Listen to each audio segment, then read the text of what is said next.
Very good. So ನೋಡಿ, ಯಾವತ್ತು ನಾವು ಇಡೀ ಪ್ರಪಂಚದಲ್ಲಿ ಎಲ್ಲೇ ಹೋದ್ರು ನಾವು ಕನ್ನಡಿಗರು ಅಂತ ಗುರುತಿಸ್ಕೊಳ್ಳೋದೇ ಯಾವುದರಿಂದ? ನಮಸ್ಕಾರ. ಸೊ ಇವತ್ತು ಯಾವ ದಿನ? ಎಲ್ಲರೂ ಗೊತ್ತು. ಇವತ್ತು ಹಿಂಗೆ ಮಾಡಿಲ್ಲ ಅಂದ್ರೆ ಹಿಂಗೆ ಅಲ್ಲ. So fine. ಮೊದಲನೇದಾಗಿ ನಮ್ಮ ವೇದಿಕೆ ಮೇಲಿರುವಂಥ ಎಲ್ಲ ಗಣ್ಯರಿಗೂ ಹಾಗೂ ನಿಮಗೂ ಕನ್ನಡ ರಾಜ್ಯೋತ್ಸವದ ಆರ್ಥಿಕ ಶುಭಾಶಯಗಳನ್ನ ತಿಳಿಸ್ತಾ, ಸೊ ಇವತ್ತು ನನಗೆ ನಮ್ಮ ಆತ್ಮೀಯ ಸ್ನೇಹಿತರಾಗಿರೋಂಥ ರಾಜೇಶ್ ನಾಯ್ಕ್ ಅವರು ಅವಕಾಶ ಮಾಡಿಕೊಂಡಿದ್ದಾರೆ. ಸೊ ವಿಚಾರ ಏನಿಲ್ಲ, ಸೊ ನಾನು ಭಾಷಣ ಅನ್ನೋದ್ರ ಬರಲ್ಲ ಬೇಸಿಕಲಿ, ಆದರೆ ಕೆಲವೊಂದು ಇನ್ಸ್ಪಿರೇಷನ್ ಸ್ಟೋರಿಗಳನ್ನ ನಿಮ್ಗೆ ಹೇಳ್ಬೋದು. ಯಾಕೆಂದ್ರೆ ಇವತ್ತು ಇಲ್ಲಿ ಯಾರಿದ್ದೀರಾ ಇಷ್ಟು ಜನನು ಕೂಡ ಸೊ ನಿಮ್ಮ ಆದಾಯ ಮೂಲ ಮೇನ್ ಆಗಿ, ಸೊ ಅದು ಸ್ಟ್ರಾಂಗ್ ಆದರೆ ನೀವು ಸ್ಟ್ರಾಂಗ್ ಆದಂಗಲ್ವಾ ಬೇಸಿಕಲಿ. ಸೊ ಫಸ್ಟ್ ನಮ್ಮ ದೇಶ ಏನಿದೆ ಇವತ್ತು GDP ಅಂತ ಹೇಳ್ತಾರೆ, ತುಂಬಾ ಜನ ಗೊತ್ತಿರುತ್ತೆ ಅಥವಾ ಗೊತ್ತಿರಲ್ಲ. ಇವತ್ತು ನಮ್ಮ ದೇಶದ ಆರ್ಥಿಕ ವ್ಯವಸ್ಥೆ ಕುಗ್ಗಿರೋದು ಅಥವಾ ಬೆಳಿಬೇಕಿರೋದು ಯಾರಿಂದ ಅಂತ ನಾವು ನೋಡೋದಾದ್ರೆ ಮಹಿಳೆಯರಿಂದ ಮಾತ್ರ ಸಾಧ್ಯ. ಯಾಕೆಂದ್ರೆ ಇವತ್ತು ದೇಶದಲ್ಲಿ 50% ಜನ ಮಾತ್ರ ಮಹಿಳೆಯರು ಕೆಲಸ ಅಂತ ಮಾಡ್ತಿದ್ದಾರೆ, ಇನ್ನು 50% ಜನ ಕೆಲಸ ಅನ್ನೋದೇ ಮಾಡ್ತಿಲ್ಲ. ಮನ್ಸಿದ್ರು ಅವ್ರಿಗೆ ಪ್ಲಾಟ್ಫಾರ್ಮ್ ಅಂದ್ರೆ ಒಂದು ವೇದಿಕೆ ಅನ್ನೋದು ಅಥವಾ ಕೆಲಸ ಮಾಡೋದಕ್ಕೆ ಒಂದು ಅವಕಾಶ ಅನ್ನೋದೇ ಸಿಗ್ತಾ ಇಲ್ಲ.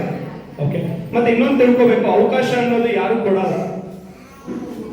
ಏನ್ ಹೇಳಿ, ಅವಕಾಶನೇ ಯಾರು ಕೊಡಲ್ಲ. ಏನ್ ಮಾಡ್ಬೇಕು, ನಾವೇ ಅವಕಾಶನ ತಗೋಬೇಕು.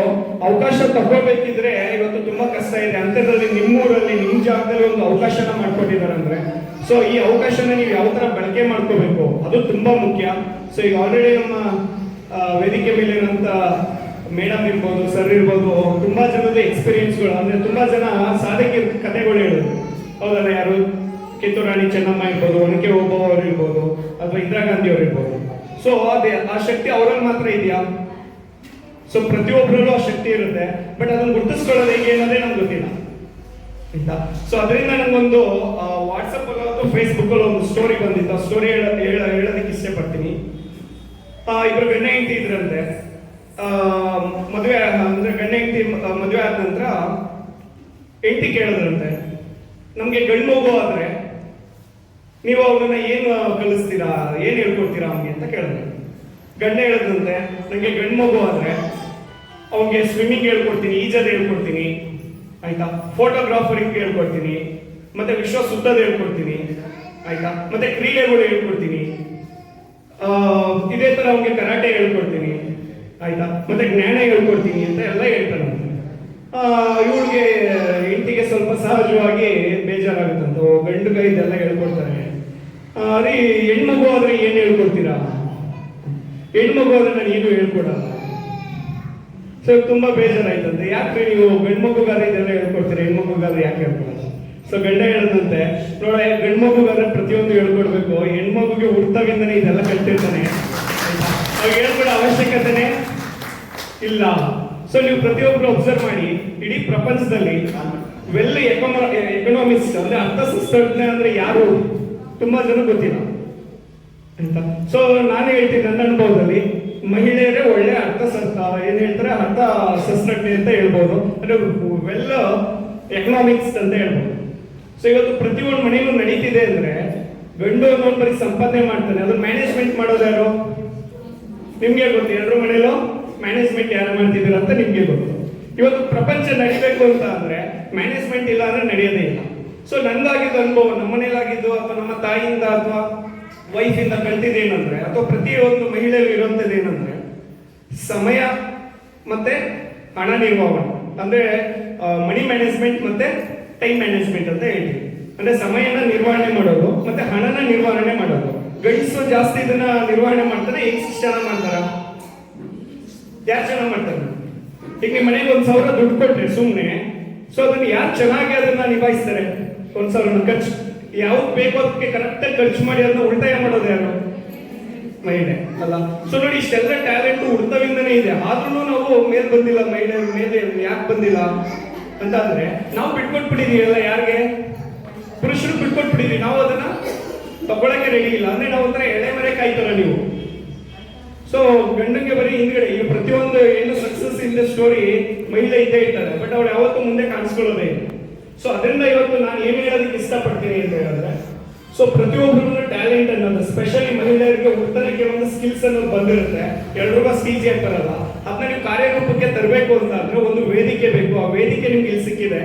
ಓಕೆ, ಸೊ ಅದೇ ತರ ಇನ್ನೊಂದು ನನ್ನ ವಿಚಾರ ಹೇಳೋದಾದ್ರೆ, ತುಂಬಾ ಜನಕ್ಕೆ ನಾನೇನೋ ಸಾಧನೆ ಮಾಡ್ಬೇಕು, ಏನಾದ್ರು ಅಚೀವ್ಮೆಂಟ್ ಮಾಡ್ಬೇಕು, ನನ್ನ ಕಾಲ ಮೇಲೆ ನಾನು ನಿಂತ್ಕೋಬೇಕು, ಸಂಪಾದನೆ ಮಾಡ್ಬೇಕು, ಮನೆಯಲ್ಲಿ ಒಬ್ಬರೇ ನೀವು ನಿರ್ವಹಣೆ ಮಾಡೋಕ್ಕಾಗಲ್ಲ, ಗಂಡಿಗೆ ನಾನು ಸಪೋರ್ಟ್ ಮಾಡ್ಬೇಕಂತ ತುಂಬಾ ಜನಕ್ಕೆ ಆಸೆ ಇರುತ್ತೆ. ಬಟ್ ಫಸ್ಟ್ ಸ್ಟೆಪ್ ತಗೊಳ್ಳೋಕೆ ಕಷ್ಟ ಇರುತ್ತೆ ನಮ್ಗೆ. ಏನಂದ್ರೆ ಫಸ್ಟ್ ಸ್ಟೆಪ್ ತಗೊಳ್ಳೋದೇ ನಮ್ಗೆ ತುಂಬಾ ಕಷ್ಟ ಇರುತ್ತೆ. ಸೊ ಅದರಿಂದ ನೀವು ಒಂದು ಏನು ಕಾನ್ಫಿಡೆಂಟ್ ಇಟ್ಕೋಬೇಕು ಅಂದ್ರೆ ನಿಮ್ಮ ಮೇಲೆ ನೀವು ಫಸ್ಟ್ ನಂಬಿಕೆನ ಇಡಬೇಕಾಗುತ್ತೆ. ಸೊ ಮತ್ತೆ ಮಾತಾಡೋರು ಸಾವಿರ ಜನ ಇರ್ತಾರೆ. ಯಾಕೆಂದ್ರೆ ಈಗಾಗಲೇ ವೇದಿಕೆ ಮೇಲೆ ಇರೋರೆಲ್ಲ ಹೇಳಿದ್ರು ಏನಂತ ಅಂದ್ರೆ ನಮ್ಗೆ ಹಿಂದೆ ಮಹಿಳೆಯರು ಓದಕ್ಕೆ ಅವಕಾಶ ಕೊಡ್ತಾ ಇರಲಿಲ್ಲ. ಇವತ್ತು ಶಿಕ್ಷಣ ಅನ್ನೋದಿದೆಯಲ್ಲ, ಅದರಷ್ಟು ದೊಡ್ಡ ಅಸ್ತ್ರ ಪ್ರಪಂಚದಲ್ಲಿ ಯಾವುದೂ ಇಲ್ಲ. ಅದು ಆಲ್ರೆಡಿ ನಿಮ್ಗೆ ಸಿಕ್ಕಿದೆ. ಅದು ನೀವು ಬಳಕೆ ಮಾಡ್ಕೋಬೇಕು ಅಂದ್ರೆ ಆ ಕಡೆ ಈ ಕಡೆ ಮಾತುಗಳು ಬರ್ತಾ ಇರುತ್ತೆ, ಅದನ್ನ ತಲೆಗೆ ಹಾಕೋಬಾರ್ದು. ಸೊ ನಿಮ್ಮ ಡ್ರೀಮ್ ಅಥವಾ ನಿಮ್ ಕನಸು ಏನಿದೆ ಅಥವಾ ನಿಮ್ ಗುರಿ ಏನಿದೆ, ಆ ಗುರಿನ ನೀವು ರೀಚ್ ಆಗ್ಬೇಕು ಅಂತ ಅಂದ್ರೆ ಸೊ ನೀವು ಯಾವುದೇ ಈಗ ನಮ್ಗೆ ಹಳ್ಳಿ ಭಾಗದಲ್ಲಿ, ಗ್ರಾಮೀಣ ಭಾಗದಲ್ಲಿ ಅಂದ್ರೆ ಚೆನ್ನಾಗಿ ಗೊತ್ತು. ಅಂದ್ರೆ ಯಾರೋ ಒಬ್ರು ಒಂದ್ ಕಡೆ ಹೋಗ್ತಿದ್ದಾರೆ ಅಂದ್ರೆ ಆ ಕಡೆ ಈ ಕಡೆ ಕಾಲು ಎಳೆಯೋರು ಅಥವಾ ಅದನ್ನ ತಪ್ಪು ಅಂತ ಹೇಳೋರು, ಈ ತರ ತುಂಬಾ ಜನ ಇದ್ದಾರೆ, ಹೌದಲ್ಲ? ಈಗ ನೀವು ಯಾರೋ ಒಬ್ರು ಒಂದು ಹೊಸದು ಅಂದ್ರೆ ಒಂದು ಹೊಸ ಉದ್ಯೋಗನ ಸ್ಟಾರ್ಟ್ ಮಾಡಿದೀರಾ ಅಥವಾ ಒಂದು ಕೆಲಸ ಸ್ಟಾರ್ಟ್ ಮಾಡಿದೀರಾ ಅಂದ್ರೆ ನಿಮ್ನ ಟೀಸ್ ಮಾಡೋರು ಅಥವಾ ಹಾಡ್ಕೊಳ್ಳೋರು ಸಹಜವಾಗಿ ತುಂಬಾ ಜನ ಇದ್ದಾರೆ. ಸೊ ಇದರಿಂದನೇ ನಾವು ಮಹಿಳೆಯರು ಮುಂದಕ್ಕೆ ಬರಕ್ಕಾಗಿಲ್ಲ. ಸೊ ಅದಕ್ಕೊಂದು ಚಿಕ್ಕ ಕತೆ ಹೇಳ್ತೀನಿ. ಈ ಕತೆ ನಿಮ್ ಜೀವನದಲ್ಲಿ ತುಂಬಾ ಇನ್ಸ್ಪೈರ್ ಆಗುತ್ತೆ ಅಂತ ನನ್ನ ಭಾವನೆ ಇದೆ. ಸೊ ಹಿಂದೆ ಒಂದು ರಾಜರು ಮಹಾರಾಜರದ್ದು ಒಂದು ಸಂಸ್ಥಾನ ಇತ್ತಂತೆ. ಆ ಸಂಸ್ಥಾನದಲ್ಲಿ ಒಂದು ಕ್ರೀಡೆನ ಆಯೋಜನೆ ಮಾಡಿದ್ರಂತೆ. ಏನ್ ಕ್ರೀಡೆ ಆಯೋಜನೆ ಅಂದ್ರೆ ಎಣ್ಣೆ ಕಂಬ ಹತ್ತೋದು. ಕೇಳಿದ್ರ? ಒಂದು ದೊಡ್ಡ ಕಂಬ ಇರುತ್ತೆ, ಎಣ್ಣೆ ಹಚ್ಚಿರ್ತಾರೆ, ಅದನ್ನ ಮೇಲೆ ಹತ್ತಿ ತುದಿಗೆ ರೀಚ್ ಆದವ್ರಿಗೆ ಬಹುಮಾನ ಅಂತ ಇರುತ್ತೆ, ಆಯ್ತಾ? ಆ ರಾಜ ಏನ್ ಮಾಡ್ತಾನೆ, ಸೊ ಎಲ್ಲಾ ಜಿಲ್ಲೆಗಳಿಂದನೂ ಆಹ್ವಾನ ಕೊಡ್ತಾನೆ, ಯಾರು ಬೇಕಾದ್ರೂ ಬಂದು ಈ ಕಂಬನ ಏರ್ಬಹುದು, ಯಾರು ಮೇಲ್ಗಡೆಗೆ ರೀಚ್ ಆಗ್ತಾನೋ ಅವನಿಗೆ ಒಳ್ಳೆ ಬಹುಮಾನ ಮತ್ತೆ ಗೌರವ ನೀಡ್ತೀವಿ ಅಂತ ಒಂದು ಅನೌನ್ಸ್ ಮಾಡ್ತಾನೆ. ಸೊ ಏನಾಗುತ್ತೆ, ಎಲ್ಲ ಅಕ್ಕಪಕ್ಕ ರಾಜ್ಯಗಳಿಂದ ತುಂಬಾ ಜನ ಬರ್ತಾರೆ, ಬಂದು ಕಂಬ ಏರೋದಕ್ಕೆ ಸ್ಟಾರ್ಟ್ ಮಾಡ್ತಾರೆ. ಎಷ್ಟು ಜನ? ಒಂದು 100 ಜನ ಕಂಬ ಏರೋದಕ್ಕೆ ಪ್ರಾರಂಭ ಮಾಡ್ತಾರೆ. ಸ್ವಲ್ಪ ಜನ ಏನ್ ಮಾಡ್ತಾರೆ, ಒಂದು 20% ಹತ್ತಿದಂಗೆ ಸ್ವಲ್ಪ ಜನ ಬಿದೋಗ್ತಾರೆ, ಹತ್ತಕ್ಕಾಗದೆ ಇರೋರು. ಸೊ ಅವ್ರ ಜೊತೆ ಹತ್ತಕ್ಕಾಗದೆ ಬಿದೋದ್ರು ಏನ್ ಮಾಡ್ತಾರೆ, ಹತ್ತಿರೋರಿಗೆ ಸಹಜವಾಗಿ ಅವ್ರನ್ನ ಕಾಲು ಎಳೆಯೋದಕ್ಕೆ, ಡೈರೆಕ್ಟ್ ಕಾಲು ಎಳೆಯಕ್ಕಾಗಿಲ್ಲ ಅಂದ್ರೆ ಇಂಡೈರೆಕ್ಟ್ ಕಾಲು ಎಳೆಯೋದಕ್ಕೆ ಪ್ರಯತ್ನ ಪಡ್ತಾರೆ. ಯಾವ ತರ? ಈಗ ಹತ್ತಿರೋರ್ಗೆ ಇವ್ರು ಹೇಳಕ್ ಸ್ಟಾರ್ಟ್ ಮಾಡ್ತಾರೆ, ನಾವು 20 ಅಡಿ ಆದ ತಕ್ಷಣ ತಲೆ ಸುತ್ತ ಬಂದು ನೀವು ಮೇಕತ್ರ ಕೆಳಬಿದೋಗ್ಬಿಡ್ತೀರ, ಕೈಕಾಲು ಮುರಿದೋಯ್ತದೆ, ಇಳ್ಕೊಂಡ್ಬಿಡ್ರಪ್ಪ. ಸ್ವಲ್ಪ ಜನ ಅದು ಕಿವಿಗೆ ಹಾಕೊಂಡು ಏನ್ ಮಾಡಿದ್ರು, ಇನ್ನೊಂದು 20 ಜನ ಇಳಿದ್ಬಿಟ್ರು. ಯಾರ ಮಾತು ಕೇಳಿ? ಫೇಲ್ ಆದವ್ರ ಮಾತು ಕೇಳಿ, ಆಯ್ತಾ? ಇನ್ನೊಂದು 60 ಜನ ಹಂಗೆ ಹತ್ತಿತಾ ಇದ್ರು ಮೇಲೆ. ಸೊ ಅವಾಗ ಈ 20 ಜನಕ್ಕೆ 20 ಜನ ಸೇರ್ಕೊಂಡ್ರು. 40 ಜನ ಸೇರಿ ಏನ್ ಮಾಡಿದ್ರು, ಇಲ್ಲಿ ಬಿದ್ರೆ ಕೈಕಾಲು ಮುರಿಯುತ್ತದೆ, ಇನ್ನೂ ಹತ್ತಿತ್ತ ಹೋದ್ರೆ ನಿಮ್ ಜೀವನ ಹೋಗ್ಬಿಡುತ್ತೆ, ಹತ್ಬೇಡ್ರಪ್ಪ, ಇಳ್ಬಿಡ್ರು, ಆಗಲ್ಲ ನಿಮ್ ಕೈಲಿ, ಯಾಕೆ ಸಾಧನೆ ಮಾಡ್ತೀರಾ ಸುಮ್ಮನೆ. ಹತ್ತತ್ರ ಒಂದು 60 50 ಜನ ಇಳ್ಬಿಟ್ರು. ಯಾಕೆ? ಜೀವನ ಹೋಗ್ಬಿಡುತ್ತೆ ಅಂದ್ಮೇಲೆ ಇನ್ನೇನು ನಾನು ಸಾಧನೆ ಮಾಡೋದು ಅಂತ. ಇನ್ನೊಂದು 10 ಜನ ಹತ್ತಿತಾ ಇದ್ರಿ, ಎಷ್ಟಿತ್ತು ಅಡಿ? ಇನ್ನೊಂದು 20 ಅಡಿ ಇತ್ತು. ಹತ್ತಿತಾ ಏನಾಯ್ತು, ಈ 90 ಜನನು ಇನ್ನೂ ಜಾಸ್ತಿ ಅವ್ರಿಗೆ ನೆಗೆಟಿವ್ ಮಾಡಕ್ ಸ್ಟಾರ್ಟ್ ಮಾಡಿದ್ರು. ಏನಂತ? ಹತ್ಬೇಡ್ರಪ್ಪ, ಜೀವ ಇದ್ರೆ ಎಲ್ಲಿ ಬೇಕಾದ್ರೂ ದುಡ್ಕೊಂಡು ತಿನ್ಬಹುದು, ಯಾಕೆ ಇಲ್ದಿರೋ ಸಾಧನೆ ಮಾಡ್ತೀರಾ, ಇಳ್ದು ಬಿಡಿ ಬೇಡ ಅಂತ ಹೇಳಕ್ ಸ್ಟಾರ್ಟ್ ಮಾಡಿದ್ರು. ಅಲ್ಲೇನಾದ್ರು ಇನ್ನೂ ಒಂದು 8 ಜನ ಇಳ್ಬಿಟ್ರಿ, ಇಬ್ಬರೇ ಇದ್ರು, ಹತ್ತಿತಾನೇ ಇದರ ಮೇಲೆ. ಸೊ ಜನಗಳು ಕಿಚ್ಚೋದಕ್ಕೆ ಸ್ಟಾರ್ಟ್ ಮಾಡಿದ್ರು, ಇನ್ನೇನೋ ಹತ್ಬಿಡ್ತಾರೆ ಅಂತ. ಕೊನೆಯಲ್ಲಿ ಏನಾಯ್ತು, ರಾಜಂಗೂ ಭಯ ಆಗೋಯ್ತು.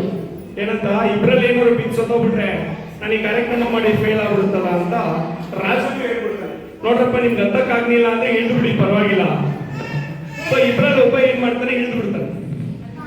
ಒಬ್ಬ ಹತ್ಕೊಂಡು ಹೋಗ್ತಾ ಇರ್ತಾನೆ. ನೋಡಿ, 99 ಜನ ಇಳ್ದು ಬಿಟ್ರು, ಇನ್ನೊಬ್ಬ ಮಾತ್ರ ಏನ್ ಮಾಡ್ತಿದ್ದಾನೆ, ಇವರೆಲ್ಲ ಇಷ್ಟು ಹೇಳಿದ್ರು ತಲೆ ಕೆಡ್ಸ್ಕೊಂಡಿಲ್ಲ, ಹತ್ತಿತಾನೆ ಕೊನೆಗೆ ಆ ಗುರಿನ ಮುಟ್ತಾನೆ. ಸೊ ಜನಗಳಿಗೆಲ್ಲ ಆಶ್ಚರ್ಯ ಆಗುತ್ತೆ.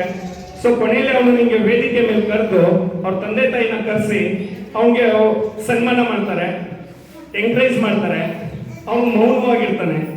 ಸೊ ಆ ರಾಜ ಕೇಳ್ತಾನೆ ಆ ತಂದೆ ತಾಯಿನ, ನೋಡಿ ನಿಮ್ಮ ಮಗ ಇಂಥ ಸಾಧನೆ ಮಾಡಿದ್ದಾನೆ, ಇಷ್ಟು ಅಚೀವ್ಮೆಂಟ್ ಮಾಡಿದ್ದಾನೆ, ಇಷ್ಟು ಜನ ಹೇಳಿದ್ರು ಗುರಿನ ಬಿಡದಂಗೆ ಹತ್ತಿದ್ದಾನೆ, ನಿಮ್ಮ ಮಗ ಯಾಕೆ ಸೈಲೆಂಟ್ ಆಗಿದ್ದಾನೆ ಅಂತ ಕೇಳ್ತಾರೆ. ಅದಕ್ಕೆ ಆ ತಂದೆ ತಾಯಿ ಏನು ಹೇಳ್ತಾರೆ ಅಂದ್ರೆ, ನಮ್ಮ ಮಗ ಕಿವುಡ, ಕಿವಿ ಕೇಳಲ್ಲ. ರಾಜಂಗೆ ತುಂಬಾ ಆಶ್ಚರ್ಯ ಆಗುತ್ತೆ. ನೋಡಿ, 99 ಜನಕ್ಕೂ ಏನ್ ಹೇಳಿ ಕಿವಿ ಕೇಳ್ತಿತ್ತು. ಸೊ ಜನಗಳ ಮಾತು ಏನ್ ಬಿಟ್ಟು ಕೇಳ್ಕೊಂಡು ಅವ್ರ ಸಾಧನೆನ ಬಿಟ್ಬಿಟ್ರು, ಯಾರು ಹತ್ತಕ್ಕಾಗ್ಲಿಲ್ಲ. ಸೊ ಇವ್ನಿಗೆ ಕಿವಿ ಕೇಳದೆ ಇದ್ದಿದ್ದಕ್ಕೆ ಏನಾಯ್ತು, ಸೊ ಅವನ ಗುರಿನ ಮುಳ್ದ. ಸೊ ಇದೇ ತರ ನಿಮ್ ಜೀವನದಲ್ಲಿ ನೀವು ಸಾಧಿಸ್ಬೇಕು ಅಂದ್ರೆ ಮಾತಾಡೋರು ಕಾಲೆಳೆಯೋರು ಸಾವಿರಾರು ಜನ ಇರ್ತಾರೆ. ಅದು ನಮ್ಮ ಸಮಾಜದಲ್ಲಿ ಈಗ ಜಾಸ್ತಿ ಮಹಿಳೆಯರಿಗೆ ಉದ್ಯೋಗ ಅನ್ನೋದನ್ನ ಮಾಡೋದಕ್ಕೆ ಬಿಡೋದಿಲ್ಲ. ಸೊ ಕಾಲೆಳೆಯೋರು ತುಂಬಾ ಜನ ಇರ್ತಾರೆ.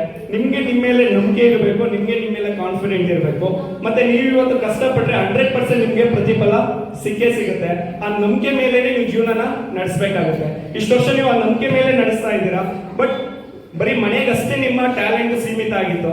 ಸೊ ಇನ್ಮೇಲೆ ನಿಮ್ಮ ಕೆಲಸದಲ್ಲಿ ಅಂದ್ರೆ ನಿಮ್ಗೆ ಸಿಗುವಂತ ಒಂದು ಅವಕಾಶ ಏನಿದೆ, ಅವಕಾಶದಲ್ಲಿ ನಿಮ್ಮ ಟ್ಯಾಲೆಂಟ್ ನ ಪ್ರೂವ್ ಮಾಡಿದ್ರೆ ಸೊ ನಿಮ್ಮನೆ ಆರ್ಥಿಕವಾಗಿ ಕೂಡ ಬೆಳೆಯೋದಕ್ಕೆ ತುಂಬಾ ಅನುಕೂಲ ಆಗುತ್ತೆ.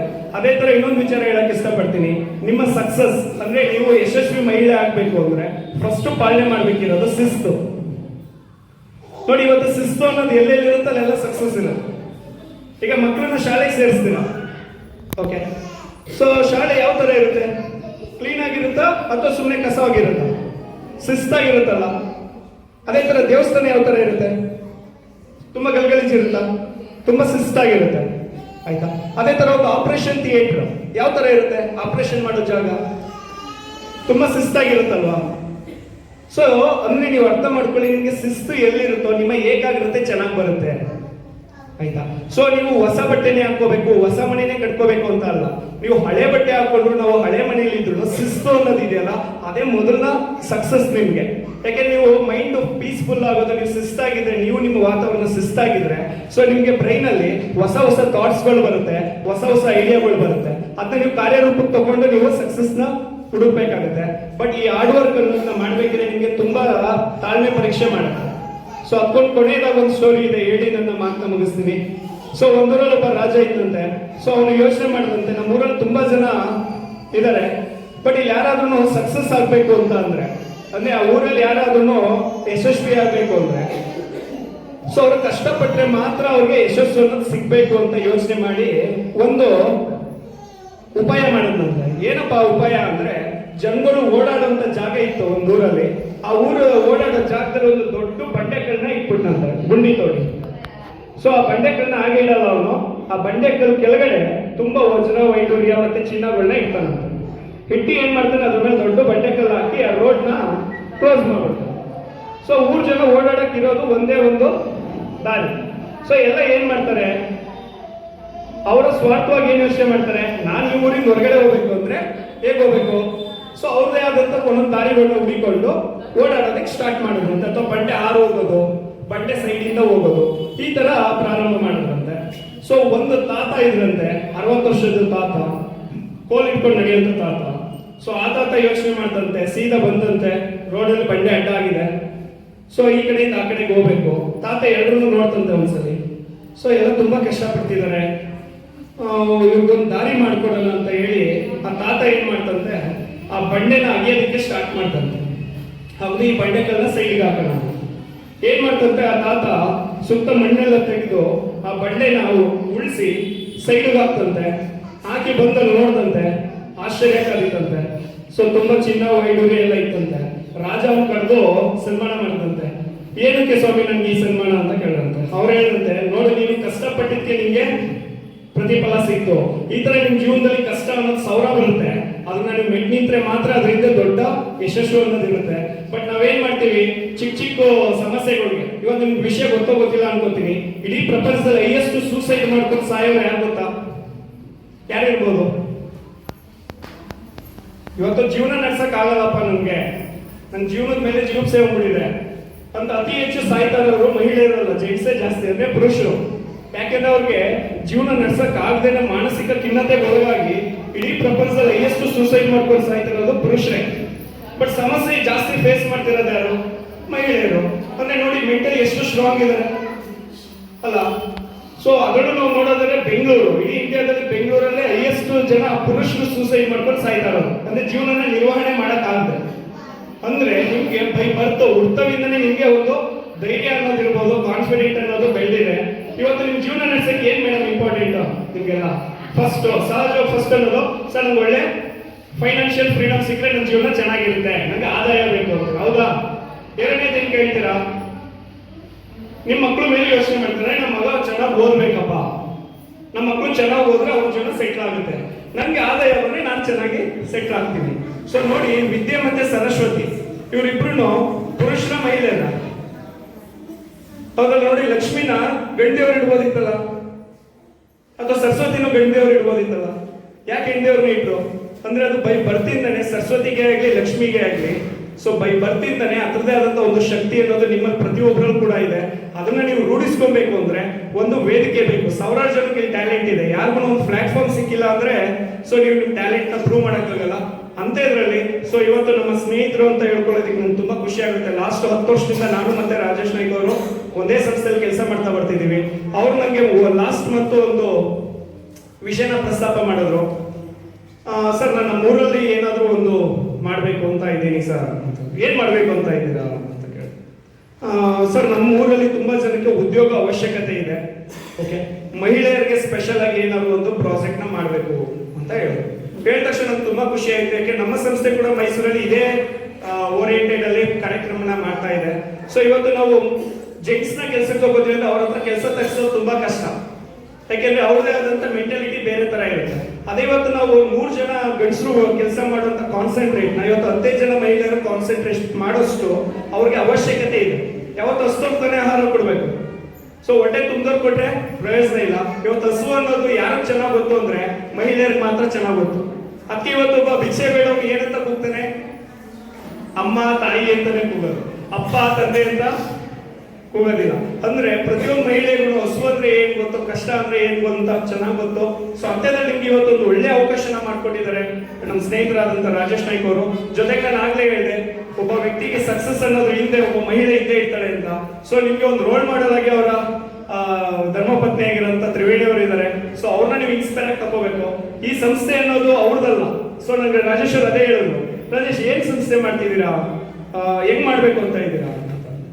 ಸರ್, ಇದು ನಂದಲ್ಲ ಸರ್, ನಾನು ಪ್ಲಾಟ್ಫಾರ್ಮ್ ಮಾಡ್ತೀನಿ, ನನ್ನ ಜೊತೆಲಿ ಇರೋರು ಅದನ್ನ ನಡೆಸ್ತಾರೆ ಅಂತ. ಅಂದ್ರೆ ಈ ಸಂಸ್ಥೆ ಅನ್ನೋದು ಅವ್ರದ್ದಲ್ಲ, ನಿಮ್ದು ಅನ್ಕೊಂಡು ನೀವು ಕೆಲಸ ಮಾಡ್ಬೇಕಾಗುತ್ತೆ. ಯಾಕೆಂದ್ರೆ ಇವತ್ತು ನಿಮ್ಮೂರಿನಲ್ಲಿ ನಿಮ್ಮ ಮನೆ ಅಕ್ಕಪಕ್ಕದಲ್ಲಿ ಒಂದು ಉದ್ಯೋಗ ಸಿಗ್ತಿದೆ ಅಂತ ಅಂದ್ರೆ ಇವತ್ತು ಮೈಸೂರು ತನಕ ಹೋಗಿ ಇವತ್ತು ಇಂಡಸ್ಟ್ರಿಗಳು ಕೆಲಸ ಮಾಡ್ತಾರೆ ಮಹಿಳೆಯರು, ಡಿಗ್ರಿ ಆಗಿರೋರು, ಡಬಲ್ ಡಿಗ್ರಿ ಆಗಿರೋರು. ಬಟ್ ನಿಮ್ಮೂರಲ್ಲೇ ನಿಮ್ಮ ಕಣ್ಮುಂದೆನೆ ಒಂದು ಜಾಗ ಅವಕಾಶ ಸಿಕ್ಕಿದೆ ಅಂತ ಅಂದ್ರೆ ಇದಕ್ಕಿಂತ ನಿಮ್ಗೆ ಅದ್ಭುತವಾದ ಅವಕಾಶ ಎಲ್ಲೂ ಇಲ್ಲ ಅಂತ ನಾನು ಹೇಳೋದಕ್ಕೆ ಇಷ್ಟಪಡ್ತೀನಿ. ಸೊ ಆದಷ್ಟು ನೀವು ಇವ್ರನ್ನ ಇನ್ಸ್ಪೈರ್ ಆಗಿ ತಗೊಳ್ಳಿ. ಅವರು ಕೂಡ ಅಷ್ಟೇ ಫುಲ್ ಸಕ್ಸಸ್ ಅಂತ ಆಗಿಲ್ಲ, ಇವತ್ತು ಅವರು ಒಂದು ಸ್ಟೆಪ್ ನ ಇಡ್ತಾ ಇದ್ದಾರೆ. ಆ ಸ್ಟೆಪ್ ಜೊತೆ ನೀವು ಬಲ ಕೊಡ್ತು ಅಂದ್ರೆ ಸೊ ನಾಳೆ ದಿನ ಇದೇ ಜಾಗದಲ್ಲಿ ಇವತ್ತು ಇಷ್ಟು ಚಿಕ್ಕದಿರೋಂಥ ಜಾಗ ಸೊ ಇಡೀ ಕರ್ನಾಟಕಕ್ಕೆ ಒಂದು ಮಾಡೆಲ್ ಆಗುವಂತ ಗ್ರಾಮ ಆಗ್ಬೋದು. ಸೊ ನೀವು ಒಬ್ರು ಅಂದ್ರೆ ಹಿಂದೆ ಒಂದು ಮಾತಿತ್ತು ಏನಂದ್ರೆ, ಹುಡುಗ ಕಲಿತು ಅಂದ್ರೆ ಹುಡುಗ ಓದ ಅಂದ್ರೆ ಅವನೊಬ್ಬ ಉದ್ಧಾರ ಆಗ್ತಾನೆ. ಅದೇ ಒಂದು ಮಹಿಳೆ ಓದಿದ್ರೆ ಇಡೀ ಗ್ರಾಮನೇ ಉದ್ಧಾರ ಆಗುತ್ತೆ. ಸೊ ಅಂತ್ಯದಲ್ಲಿ ನಿಮ್ಗೆ ಕಲಿಕೆ ಅನ್ನೋದು ಎಲ್ಲದರಲ್ಲೂ ಇದೆ. ಎಜುಕೇಶನ್ ಅನ್ನೋದು ಬಿಡಿ, ಸೆಕೆಂಡ್ ಆಪ್ಷನ್. ಓದಕ್ಕೆ ಬರೆಯಕ್ಕೆ ಓದಿದ್ನ ಬರೆದಿದ್ನ ಅರ್ಥ ಮಾಡ್ಕೊಳಕ್ ಬೇಕಾಗಿರೋ ವಿದ್ಯೆ ಮುಂದೆ ಸಿಕ್ಕೇ ಸಿಗುತ್ತೆ ನಿಮ್ಗೆ ಅಥವಾ ನಿಮ್ಮ ಮಕ್ಕಳಿಗೆ. ಬಟ್ ನೀವು ಜೀವನದ ಪಾಠನ ಆಲ್ರೆಡಿ ಕಲ್ತಿದ್ದೀರಾ, ಅದನ್ನ ಒಂದು ವೇದಿಕೆ ಮೇಲೆ ಅದನ್ನ ಕರೆಕ್ಟ್ ಆಗಿ ಅಳವಡಿಕೆ ಮಾಡ್ಕೊಳ್ಳಿ. ಸೊ ನಮ್ಮ ರಾಜೇಶ್ ನಾಯ್ಕ ಅವರು ಅಥವಾ ನಮ್ಮ ತ್ರಿವೇಣಿ ಮೇಡಮ್ ಅವ್ರನ್ನ ಬಲನ ಜಾಸ್ತಿ ಮಾಡಿ ನಾಳೆ ದಿನ ನಿಮ್ಮಿಂದ ಇನ್ನೊಂದು 500 ಜನಕ್ಕೆ ಉದ್ಯೋಗ ಅನ್ನೋದು ಡೆಫಿನೆಟ್ಲಿ ನಿಮ್ ಗ್ರಾಮದಲ್ಲಿ ನಿಮ್ಮ ಊರಲ್ಲಿ ಸಿಗುತ್ತೆ ಅಂತ ಹೇಳ್ತಾ, ಸೊ ಇಷ್ಟೊತ್ತು ನಂಗೆ ಮಾತಾಡೋದಕ್ಕೆ ಅವಕಾಶ ಮಾಡ್ಕೊಂಡಂತ ನಮ್ಮ ಆತ್ಮೀಯ ಸ್ನೇಹಿತರಾದ ರಾಜೇಶ್ ನಾಯ್ಕ ಅವ್ರಿಗೆ, ಅದೇ ತರ ವೇದಿಕೆ ಮೇಲಿರುವಂತ ಎಲ್ಲ ಗಣ್ಯರಿಗೂ ಮತ್ತೆ ಸ್ಪೆಷಲಿ ನಿಮ್ಗೂ ಧನ್ಯವಾದ ಹೇಳ್ತಾ ನಾನು ಮಾತನ್ನ ಮುಗಿಸ್ತೀನಿ. ಜೈ ಹಿಂದ್, ಜೈ ಕರ್ನಾಟಕ.